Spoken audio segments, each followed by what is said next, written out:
afternoon, evening or morning, folks.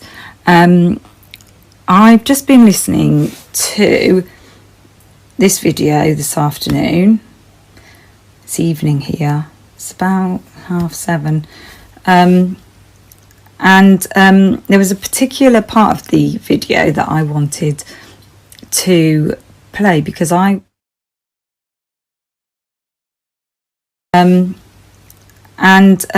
there was a particular part of the video that I wanted to play because I wasn't aware of this, and I had suspected it actually. So I'm just going to play that part, but as always, the full video will be pinned in the comments.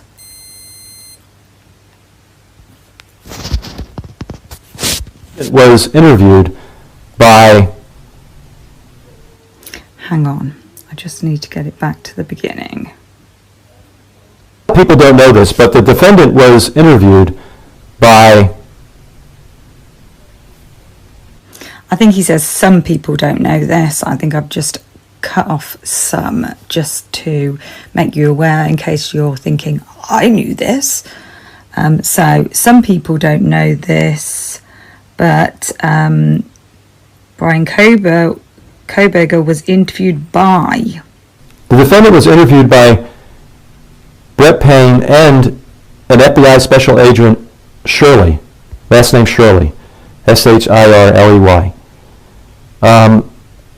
And one was a phone interview by Shirley, and the other was an in-person interrogation, specifically an interrogation used, and that word's used specifically by Ann Taylor, by Brett Payne. Now, a lot of people have assumed that this was after the arrest, but I would submit, how could this be after the arrest? There wasn't enough time.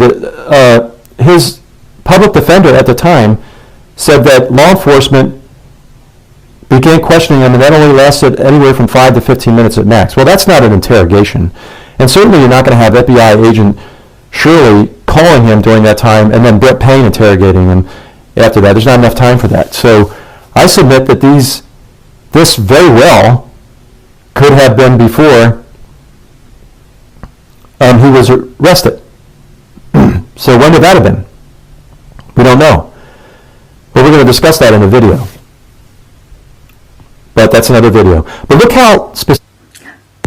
Tempted to say, don't call me Shirley, if anybody's old enough to know what I'm on about there.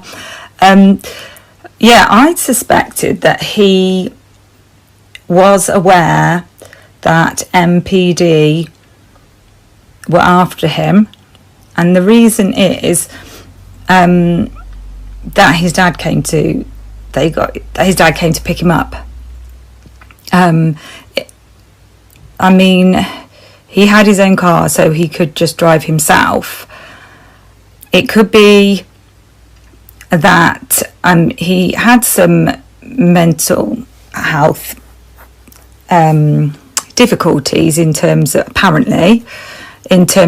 OCD, and it does appear that he had been asked to leave his job, so he might have, unrelated, if we're assuming innocence at this point, it could have been completely unrelated to the crimes, but he may have already been beginning to have mental health issues, which may have been why he wasn't performing and why he was getting into where there were issues between him and his professor. I'm also going to show you some reviews of that professor, actually. I might add them on to the end of this. They're interesting to look at. And I can see why they, from what we are told about Brian Kohberger, although it is only what we are told, I can see why they might clash in their approaches. if Brian Koberger is as described, and if this guy is as described in these reviews. So yeah, the fact that his dad came to pick him up, so it could have been, as I say, it could have been to do with mental health. I just remember, speaking from my own personal experience, I've had sort of ongoing issues with my sort of anxiety, depression in relation to my ADHD. As you can imagine, it can be triggering, and it can be quite hard to cope with a new role. So when I moved down to London and I was in a teaching role, I was a newly qualified teacher, and I had a really difficult time, and I got offered a job. I was supply teaching, so substitute teaching initially, but then I got offered a job at one of the schools that I was working at, and it just did not go well. It went really, really badly. I just cringe thinking about it, and I just was not coping at all. And that was mainly my ADHD. It just did not suit teaching on a permanent basis because of the planning side of it, really. Yeah, I won't go into that, but it was a complete disaster, and I left on not very good terms in the end with them. Oh God, it really is something I just don't really want to think about. And that doesn't mean that I just done a quadruple homicide. Sometimes shit goes wrong. But what I had wondered is also with Brian Koberger's reaction regarding, when he's at the traffic stop, when he stopped and they talk about the SWAT team, the Brent Kopacker thing. Brian Koberger looks really alarmed. He does have that way about him of looking a bit like a rabbit caught in the headlights, I think. But he looked triggered in terms of like anxiety wise. He looked anxious, not like he was in the traffic stop with that female. He seemed relatively relaxed during that traffic stop, but he seemed nervous. And if somebody thinks that he had committed a quadruple homicide, they might think that that's why he was nervous. However, and it could just be this whole SWAT team thing. If his mental health wasn't good, that could be very triggering. I suspect, as does this guy Get a Clue, that he may, and probably isn't even aware of it. I think there's a possibility that he is on the spectrum, and I say that because of many things that have been said about him, and because of my own personal knowledge from family members. Some of his manner reminds me of my brother, who is on the spectrum. And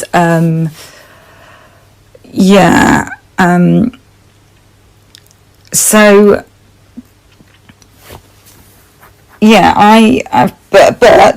it could just be, it could be unrelated, but I really thought he knows, I think he knows that they are gunning for him, and I think his dad accompanied him for that reason, because I think, he needed that.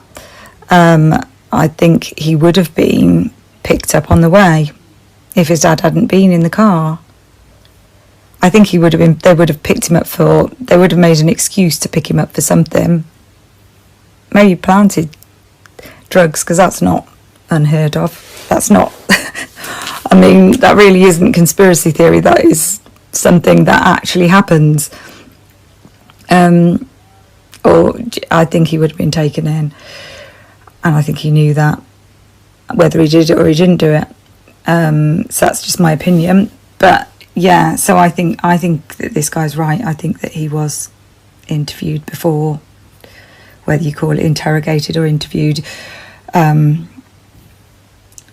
This guy's referring to it as an interrogation, and the nervousness and the fact, if he did ask his dad to come and pick him up, then I would say more interrogation than interview.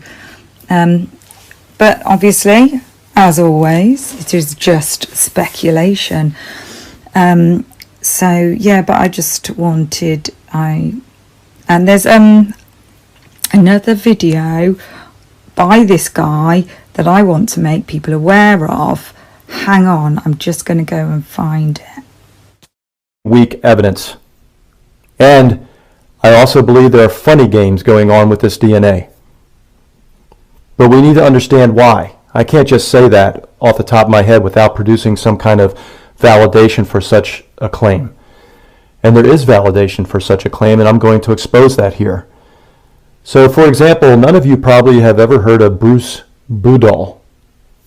You're going to hear about him in this video. No other content creators have discussed him. I haven't heard Ann Taylor discuss him or the defense discuss him.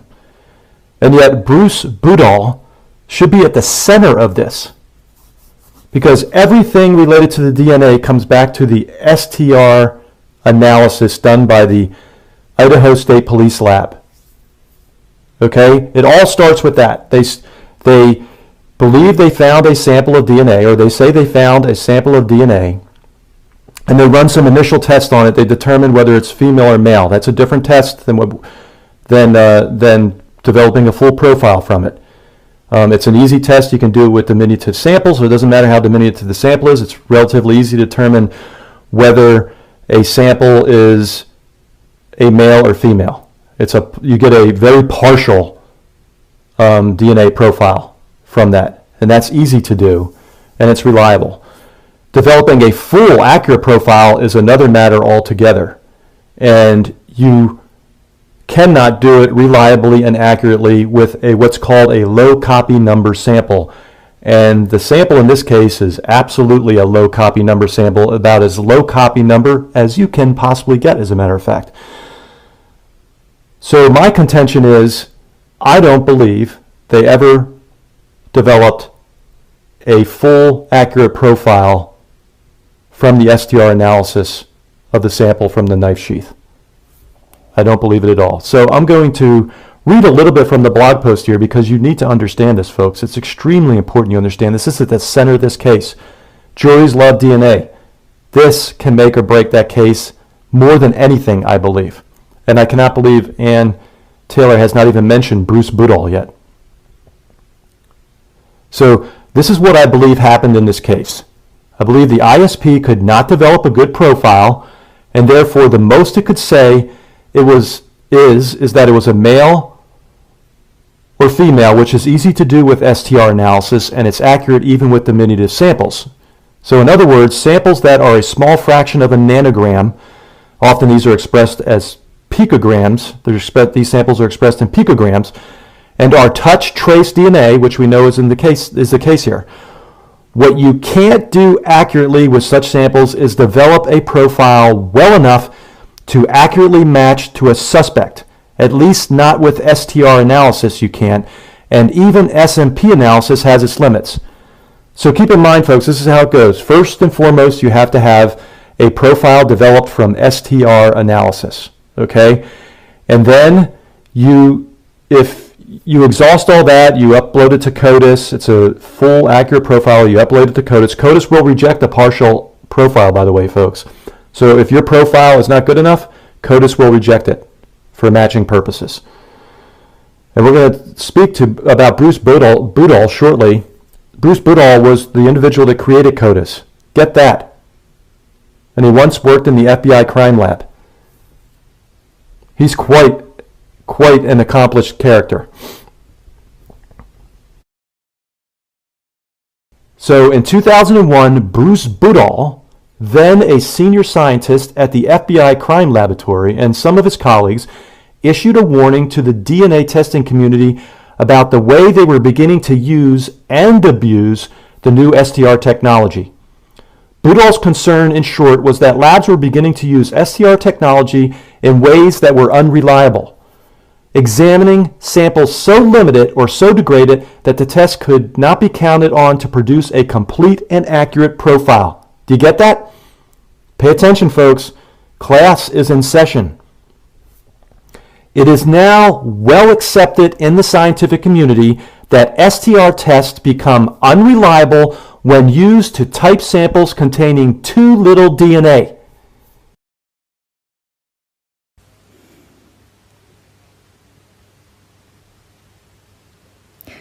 So this is the video that came from, and I will pin it in the comments as well. Also, I came across this, it's the top one, how CSI went awry and how to fix it. This guy, it's not Bruce Boudall. I don't know this guy's name actually, but he is talking about a report that was written by the Forensic Science Institute, I think it's called.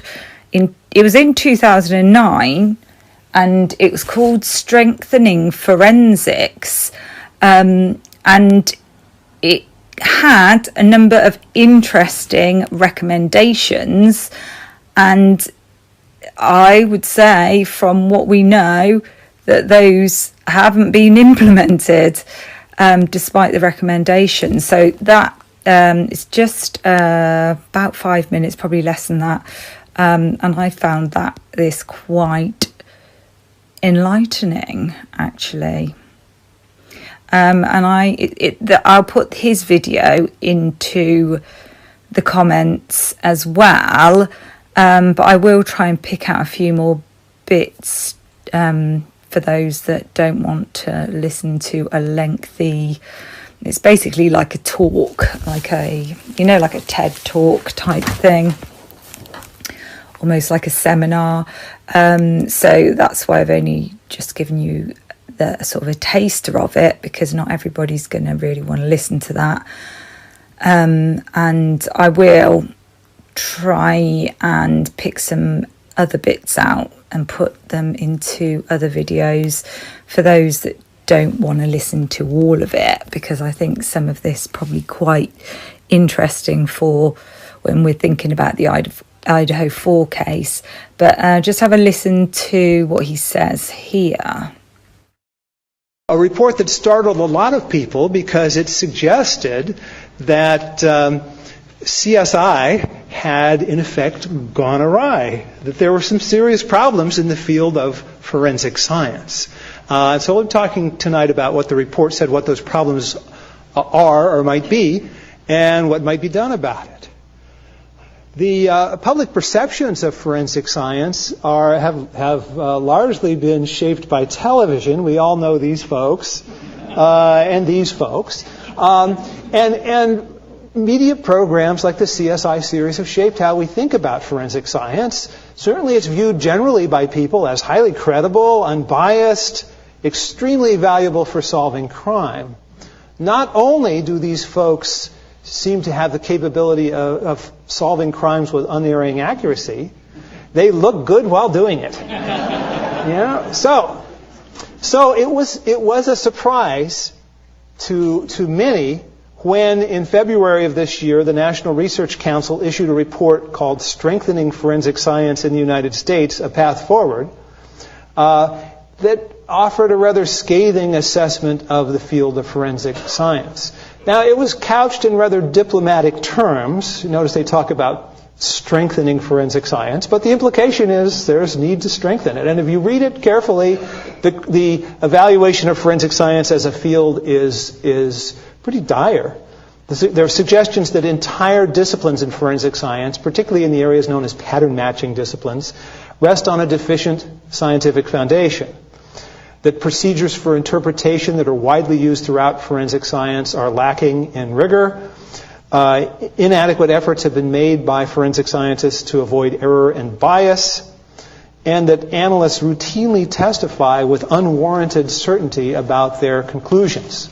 That is, telling juries more than the science will support. All right. Having made that sweeping critique, the NRC report called for some rather significant, and I will call them systemic changes.